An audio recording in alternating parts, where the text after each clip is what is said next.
This man is a human being. His face suddenly contorted. A monster emerged from his mouth.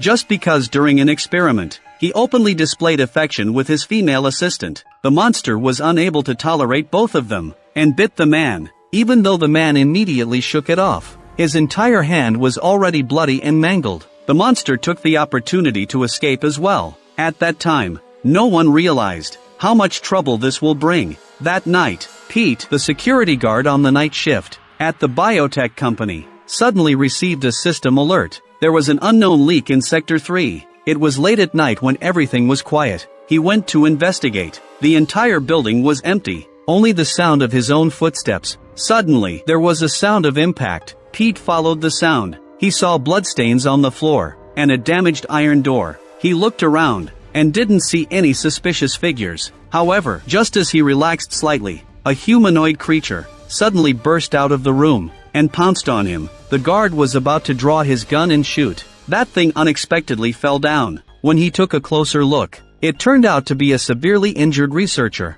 He couldn't figure out what had happened to him, and that researcher died. Pete saw this horrific situation, and felt afraid, but following his professional ethics, he continued to investigate further. The trembling gun in his hand revealed his inner nervousness. The guard walked into the Sector 3 research lab. The lights here had already been destroyed. He could only rely on a flashlight to see dimly. He carefully searched around. Surprisingly, he didn't find anything unusual, but the broadcast system was still playing. Sector 3 laboratory containment breach. Just when Pete was puzzled, a tentacle emerged and pierced through Pete. More tentacles emerged afterward, dragging him into the darkness. Only the sound of chewing could be heard. On the other side, due to the containment breach in the laboratory, which directly killed 2 staff members, the company supervisor immediately reacted. He looked at the bodies of the 2 individuals at the scene, and clearly stated that the news must be kept confidential. They knew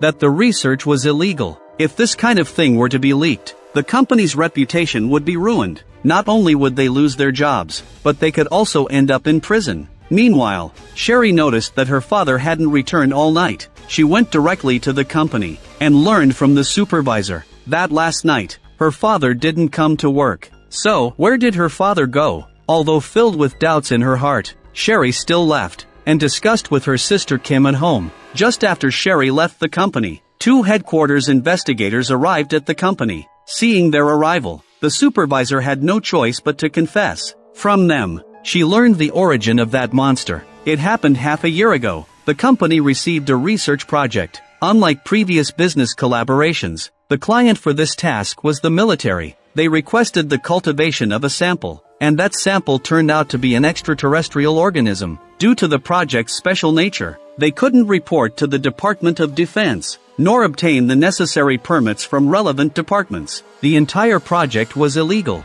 In the laboratory a month ago, project leader York was collecting data. With his efforts, the sample cells were successfully cultivated, and several experimental subjects were bred. On that day, while York was conducting an experiment, he was focused on collecting data from the experimental subjects. Assistant Nancy covered York's eyes from behind, and proceeded to tease the experimental subjects. She got startled by one of the subjects. She realized the ferocity of these creatures, but she still continued to tease them. While conducting an important collection, she showed affection to York. She felt comfortable. The experimental subject was displeased. It was angry. It bit York. His flesh was instantly torn apart. York's brain short-circuited in an instant. He couldn't retrieve his bitten hand in panic. He accidentally shattered the container holding the experimental subject, allowing the experimental subject to escape. And as for himself, he was bitten by the experimental subject, and infected with an extraterrestrial virus.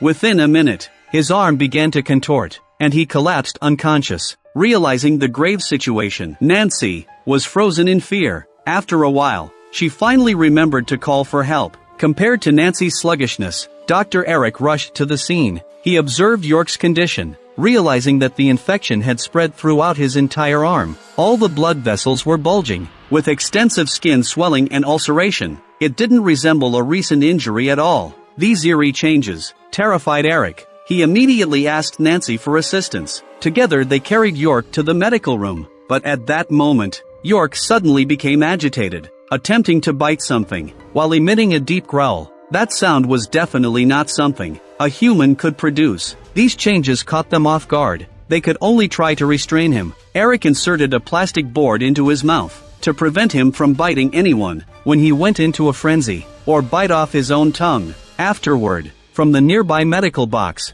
they found a sedative. York seemed to recognize the sedative, and resisted even more fiercely, even with both of them struggling to hold him down. After exerting a lot of effort, they finally injected the sedative into him, which temporarily subdued York. Once the sedative wore off, he would still become violent, so Eric directly put him in straitjacket that restricted his movement, to prevent him from causing harm later. Due to the project's unique nature, York couldn't be taken to the hospital for treatment, and in order to save him, they had to stay in the laboratory. They had complete experimental data here. Through this data, they might find a way to rescue him, so Eric started analyzing the experimental data. Meanwhile, York's condition was worsened. What was strange, such a significant event occurred in the company, yet the supervisor didn't seem concerned. This could potentially be a major incident that could cost him his job. The two investigators also found the supervisor's reaction strange. At this moment, Nancy mentioned a reason.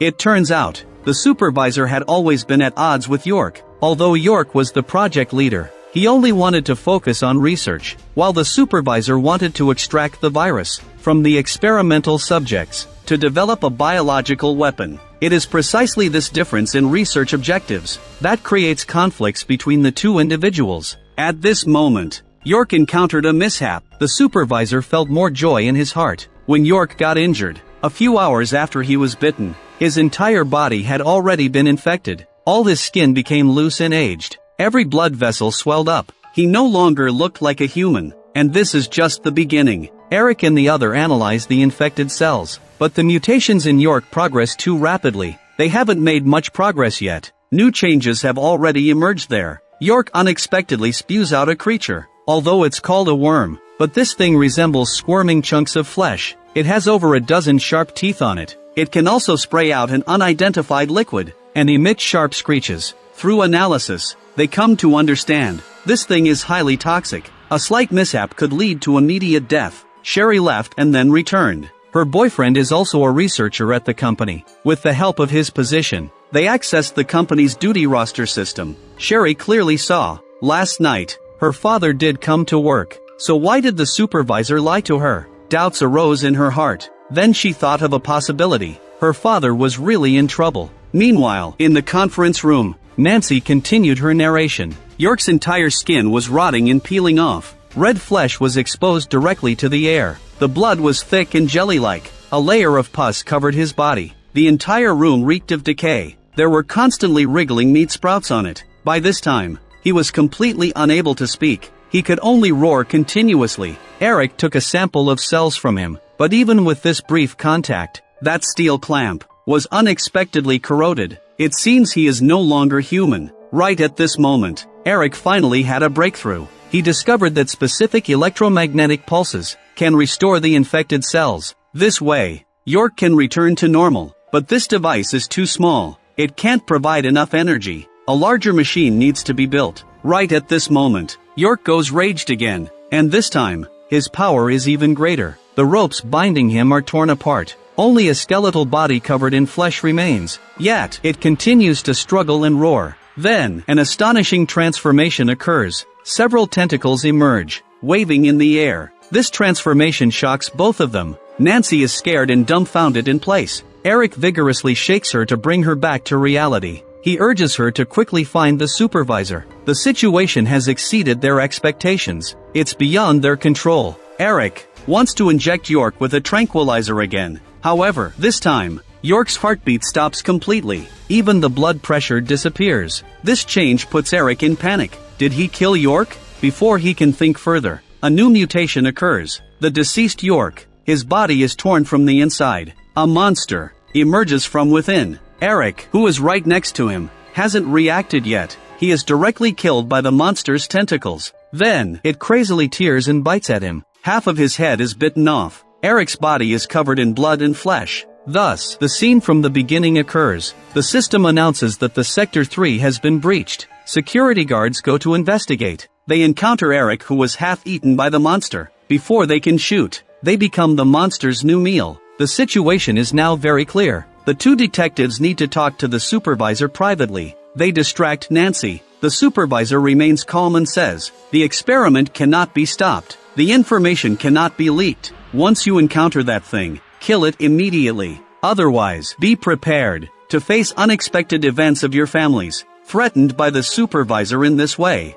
detectives Max and Dino give in. Outside the building, due to concerns about her infiltrating sister, her sister Kim secretly comes to the company. She gets lost here. Suddenly, she hears strange chewing sounds. She approaches and sees. It turns out to be a monster. The monster is like a huge mass of flesh. It fills the entire corridor. It lacks distinct features. Only dozens of grimacing fangs are visible, and there are over 10 waving tentacles. The entire body is highly decayed. It emits a strong, foul odor. At this moment, Detective Max arrives. He sees the mutated monster. Without any hesitation, Max shoots his gun. However, the bullets have no effect on the monster. It only angers the monster. Max's screams can be heard from afar. Kim hurriedly flees. At a corner, she bumps into Nancy, so she also learns about the origin of the monster. On the other side, Sherry and her partner, who infiltrated to steal company secrets, are discovered by Detective Dino. In the chaos,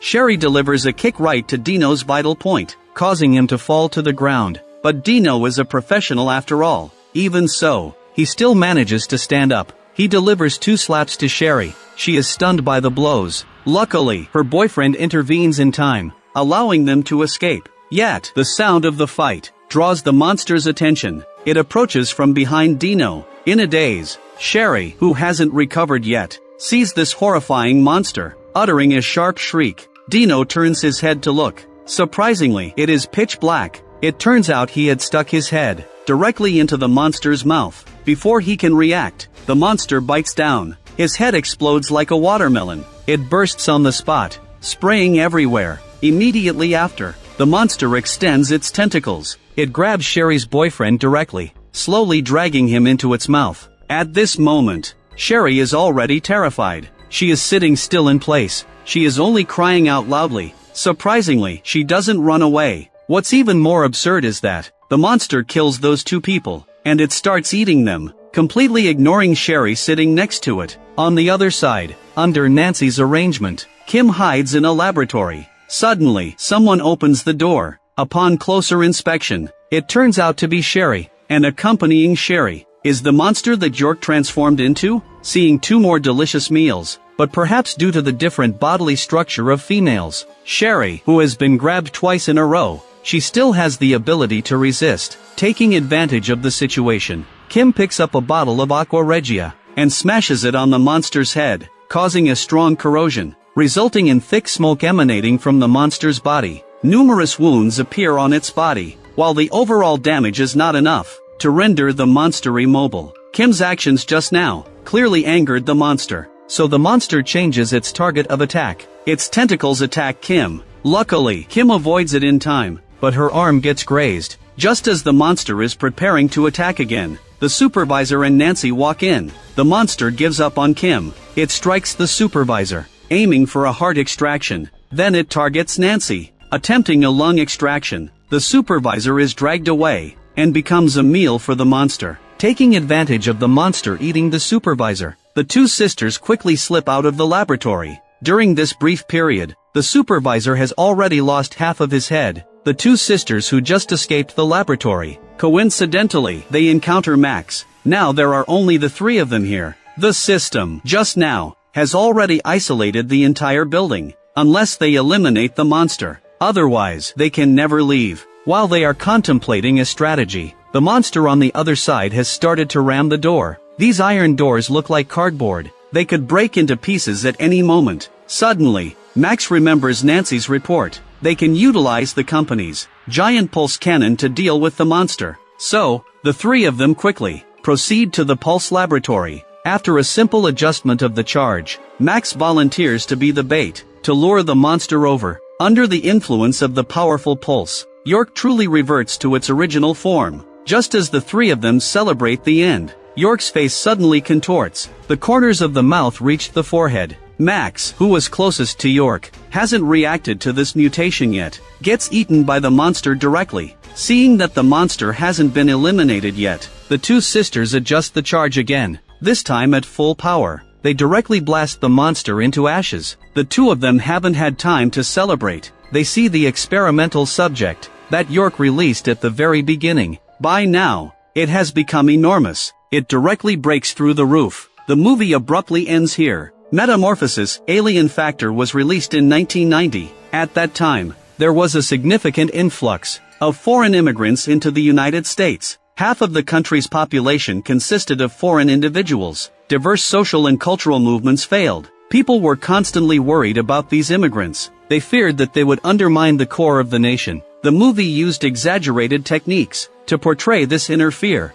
An extraterrestrial virus turns people into monsters. In the end, how much trouble will this monster cause? It's still unknown. It resonated with the real situation, perfectly evoking people's inner resonance. Therefore, it was an excellent film at that time. If you like my channel, please subscribe to me.